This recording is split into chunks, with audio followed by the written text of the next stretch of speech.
Morning friends, so this video is about getting the maximum mileage out of Mahindra XUV 300. It is rated as the one of the safest cars over the past 6 years by the Global NCAP, and I really feel proud that I own one of these cars. So in today's video I am just going to show you how to get the maximum mileage out of XUV 300, and I own the one model below the top one. That is, the top model is basically a sunroof dual tone model, but I really didn't feel the necessity of a dual tone, so I just took the one model below that. And right now my car is about 3 points of fuel. So over the course of the video I'm just going to stop at a fuel station, fill it up, reset all parameters, and going to drive for about 20 odd kilometers, and I am going to show you over the course of 20 kilometers how much we are able to squeeze out of XUV 300. The main reason that I thought of putting up this video is because we can see that the petrol prices and the diesel prices are increasing day by day, and so we need to be very cautious in using our car for the maximum efficiency. Alright, so hold on, I'll just record the video and show you the resetting of all parameters. Post that, we'll continue on our journey. Okay, so I have reset my average fuel efficiency, and trip A and B both are reset to 0 in addition to the average fuel economy. Normally I use the trip A to calculate the distance between two places, and for trip B I use it mainly for my mileage calculation purposes. In addition, there is something called EcoSense, so I will go ahead and I will reset the EcoSense meter as well. And so let us dive into this video.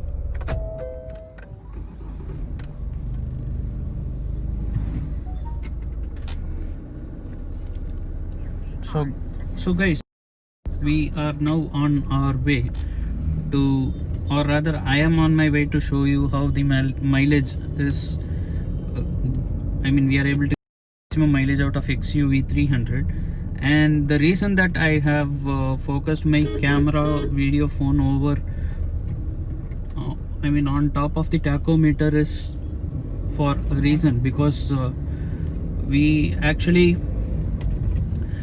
normally we ignore the tachometer, but the tachometer is a main factor for the mileage which is given by each and every vehicle. So couple of points guys to get the maximum mileage out of XUV 300 and in general any other car for that matter. So the first point is how harsh you are on the accelerator, not overall but also in every gear as well. So let me just watch the dashboard, so that we have this average fuel economy meter, and the range is from 0 to 30. So when the range of the average fuel economy meter goes more than 15 or 16, then it means that you are gentle on the accelerator. So this is actually a rough way of calculating how you drive.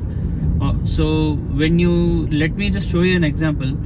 So there is actually a signal which is coming close by, and so I make it sure a point to not go very harsh on the accelerator, and 99% of the time I don't make it a point, or rather I make it a point not to go below 15. So see, let me just show you an example. Suppose in case of a hurry, you just floor the accelerator and you can see that how fast the vehicle goes. So this should not be technique in each and every gear, or rather if you perform this kind of an action even in a single gear, so that consequently affects the mileage, and it will take a whole lot of time to improve the overall mileage. So this being a primary point, which is that if you on latest model cars, you can find the instantaneous fuel consumption or an equivalent, what do you call that feature on the latest cars. So you can pretty well use that feature to show how rash you are or how gentle you are with the accelerator. So that is being point number one. And let me come to the second point as well. So the second point is that right now I have the AC set on the first fan point and with a temperature of 22 degrees Celsius. And consumption, I have come across many questions asking if the AC can be on 22 with a first or a second point fan speed for so long, or is it okay if the blower can be set to the highest point possible for a short period of time immediately after starting the car, and then come back to the say 25 or 24 degrees Celsius and have the blower set at the second or the first point. See, my personal suggestion would be that you initially, after starting the car, let it just idle for about 1 minute so that the engine gets into its normal shape. So post that, you can roll down all the windows and make sure you set the AC at say 22 or 21 with the full blower's fan speed for about 30 seconds, and with the airflow for both towards your face and the leg, so that the hot air which is settled on the base of your car, that will also pump up and that will come up and the entire car will start getting cooled. So post that, allowing that airflow to be on face and your leg for about 30 seconds. You can then roll up all the windows back again and then change the airflow setting to face alone, and then you can have the blower setting to a maximum of and the airflow to your face, and to a very low temperature of about say 22 or 23 degrees Celsius for about 5 minutes until the entire cabin comes down to almost say 24 or 23 degrees Celsius. So post that, you can just change the blower settings to keep it on a medium, and then you can have the temperature set in 24 or 25. So there is a reason that I suggest everyone to do this, because see, when you have 22 or 21 rather, let us say that you have it at 22 and the blower speed set in a single fans point, or fan speed is set at 2. So we never know when we park our car, or rather on a daily basis, how hot the sun is. So when you do this kind of a thing, and when you set the blower at 1 or 2 points with the temperature at 22, so then the entire car takes a lot of time for it to get cooled down. So that will make the compressor work for a more amount of time, so that which in turn affects the fuel economy of the car in a very great extent. But rather, when on a comparative note, the method which I told you, that will also bring down the fuel economy, but by a very marginal way when compared to the later method that I told you. Say if the fuel goes down say by 0.6 liters per hour when you have it at a 22 and a single point, and rather it may go down by say 0.7 or 0.8 liters per hour for the blower speed. But the advantage that you get is, once the entire car is cooled, so you can have it set at 24 or 25, and that too at a single fan speed, or might be the fan speed can be set at medium depending on your comfort and convenience. So that is going to be the biggest benefit that you get by following the method which I told. But there might be some other differences as well. Might be some of you might like to keep it from the start at a 22 and a single point. That actually depends on each and every one user's requirement. So that being said, let me now come to the third point, which is how we tackle with the tachometer and how we what is the correct point of upshifting in XUV 300 and when do we downshift correctly on an XUV 300. So guys, this is something that I want to iterate again, and this is something that I have found out from my own experience. So let me just tell you that the correct point of upshifting to the next gear, you just ignore the time that the car, in case if you have a higher model of a W6 or a W8, you may have the gear indicator, but my suggestion is you can ignore the gear shift indicator for the time being, and if you follow my method, I can guarantee you that you can get a minimum of 17 or an 18 plus inside the city. And in case if it is a heavy traffic city like Mumbai or Bangalore, I can even guarantee you that you can get a minimum of 13 and 14, provided you follow this video for a long time.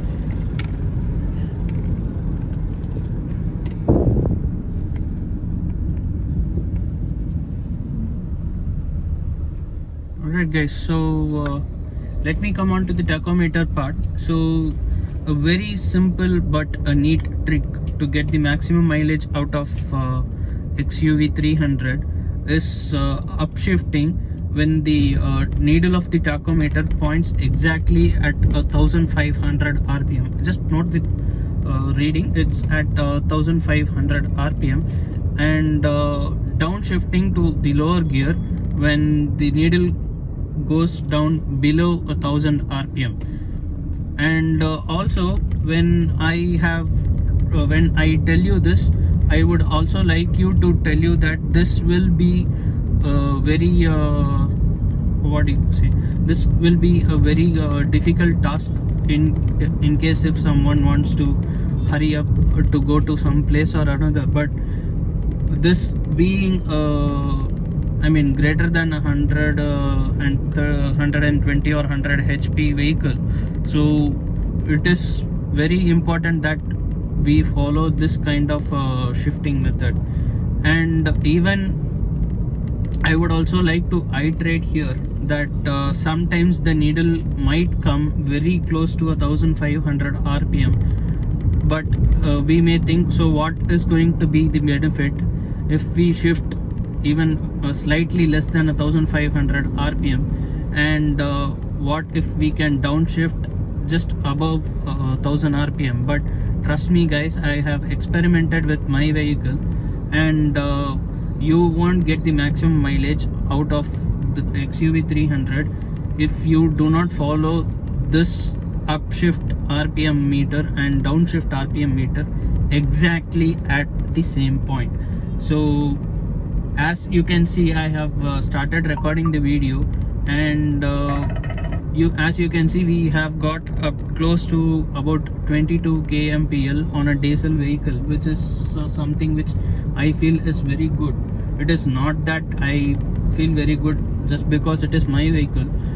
Even if it was some other vehicle, getting 20 plus inside the city limits is a very good mileage as per what I can tell you. So even if you can see the RPM meter right now, it is very close to 1500 RPM, and currently I am on the 5th gear.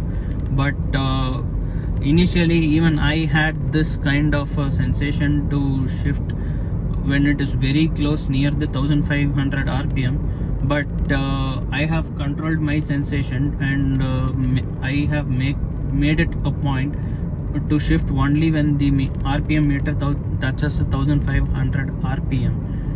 And even suppose in case if it is very close to 1500 RPM but you need to brake in some situations, then do not shift up gear and immediately cross the down gear. And now I am at a signal and I downshift to the third gear only after this comes. And let me show you something. So let me just check how much kilometers we have traveled so far. So right now we have traveled about 10.3 kilometers we have traveled in about 15 minutes, and the average fuel efficiency that we are getting out of this 10 minutes travel, or rather 10.3 kilometers travel in 15 minutes is 22.4. I still have about might be say 15 kilometers to travel. So let us just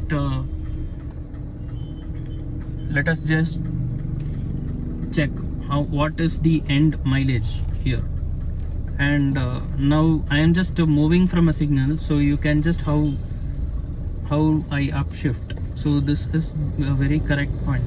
I shift exactly at 1500 rpm, and right now I am in the second gear, but I still did not get the chance to shift down because the rpm meter is not, it has not gone below the 1000 mark.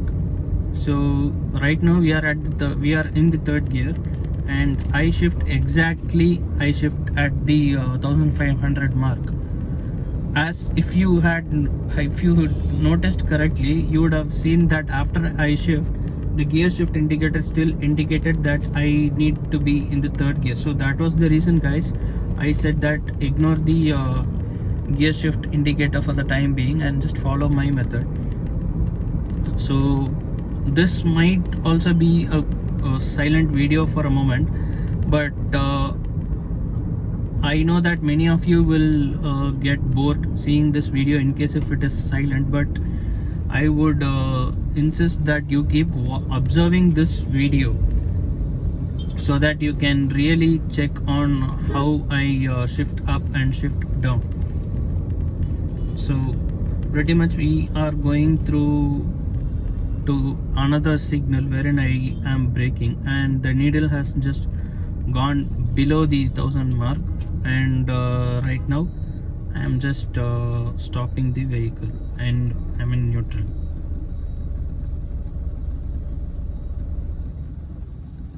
Right, guys, so we are just moving from the signal and just observe the tachometer on when I exactly shift the gear, or rather I shift up the gear.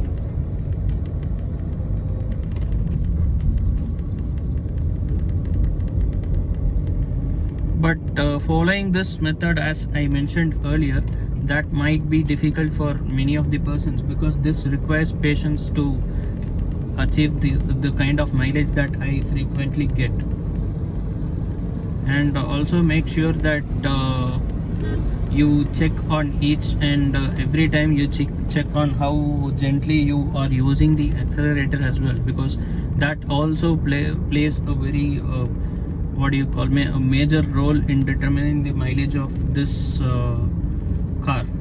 Also, this rule can be followed in general for other cars as well, but make sure the upshift RPM and downshift RPM is played along and experimented, as changes in the CC of the engine can also impact the upshift meter of the RPM and downshift meter of the RPM.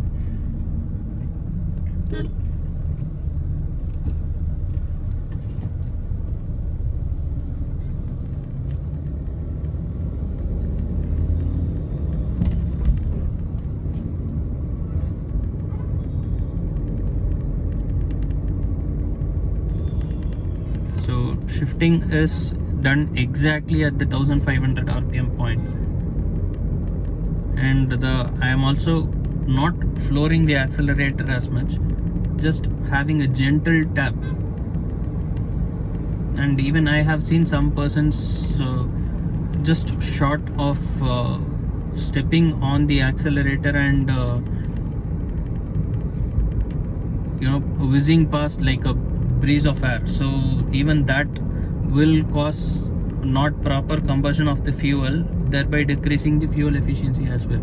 So that can also, in some cars you might have also noticed black smoke coming out of the exhaust of many cars. So that is also the reason why the black smokes coming out of many cars is the reason that many of them are flooring the accelerator that to that extent.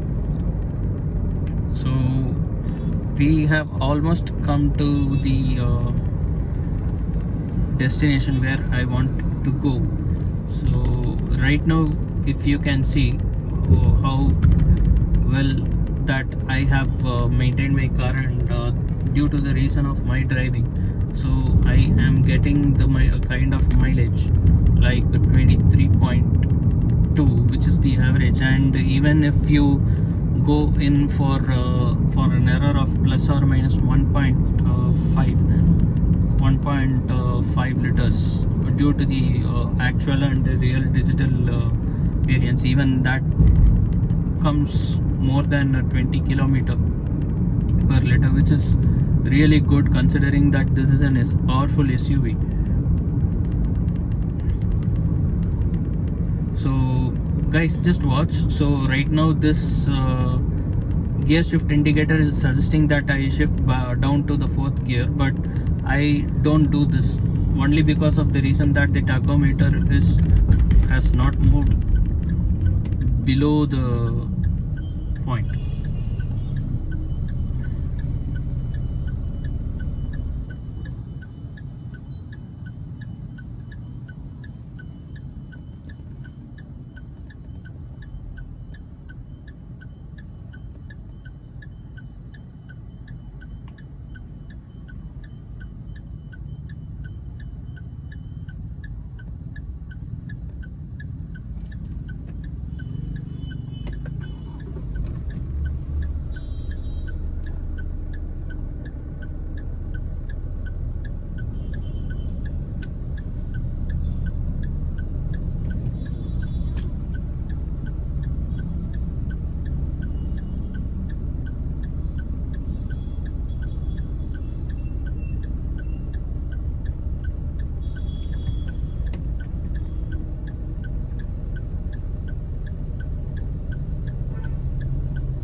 Guys, and sorry that this is coming up during a very late time, but I should have mentioned this even during the start of the video itself. Always make sure that when you get into the car, buckle up and always follow the traffic rules, and maintain the lane discipline as well. So this is something that I request everyone to do in order to avoid accidents, and to just whenever you get into your car or bike, just remember that there is a family or there is someone waiting for you. So that make sure that you always follow the law and follow lane discipline, and use the lane change indicators whenever you feel that you need to change the lanes. And so if you can see, I have pretty much explained that how I get a lot of mileage, or rather use the maximum out of the fuel that I fill for my XUV. So this is just to iterate, this has been completely found out by me, the method that which I use to get the maximum mileage out of my XUV.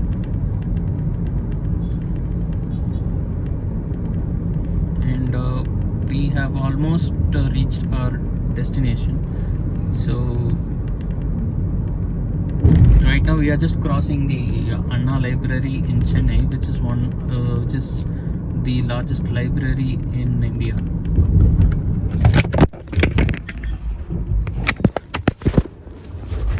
Alright guys, so we have reached our destination, and let us check what is the final mileage. Alright guys, so we have got about 23 for our final mileage, and even if we say put 1.5 kilometers per liter as the error margin, we still have about 22 kilometers per liter as our average, and this is for a total trip distance of 17.6 kilometers, so which is pretty neat.